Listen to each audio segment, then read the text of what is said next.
అచ్చ తెలుగు విద్యార్థితో తెలుగు రాష్ట్రాల first rank నారాయణదే.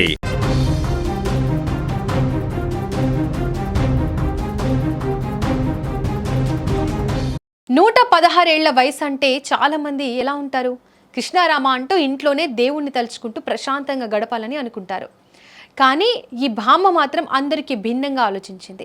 ఆ కలియుగ దైవం శ్రీ వెంకటేశ్వర స్వామిని ప్రత్యక్షంగా దర్శించుకోవాలి అనే ఒకే ఒక్క సంకల్పంతో తిరుపతికి చేరుకుంది. అంతేకాదు, వాహనంలో కాదు, కాలినడకనే తిరుమల మెట్ల మార్గాన్ని ఎంచుకుంది.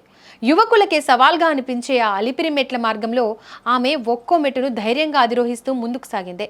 వయసు శరీరానికి మాత్రమే పరిమితమని, మనసుకు కాదని తన సంకల్పంతో చాటి చెప్పింది. ప్రతి అడుగులోనూ ఆమె భక్తి, ప్రతి మెట్టులోనూ ఆమె మనోబలం స్పష్టంగా కనిపించింది. ఆమె తమిళనాడుకు చెందిన భక్తురాలని సమాచారం.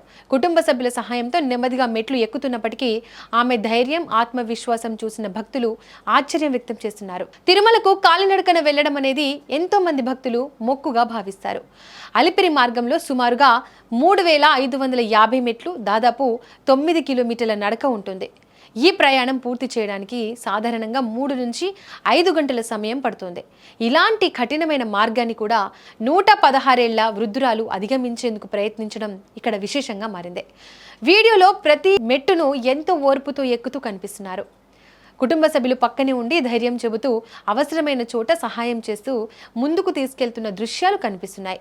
మార్గ మధ్యంలో ఇతర భక్తులు కూడా ఆమెను అభినందిస్తూ గోవిందా గోవిందా అంటూ ప్రోత్సహించారు. ఇక ఈ వీడియో చూసిన నెటిజన్లు, భక్తికి వయసు అడ్డంకి కాదు, మనోబలం ఉంటే అసాధ్యం అనేదే ఉండదు.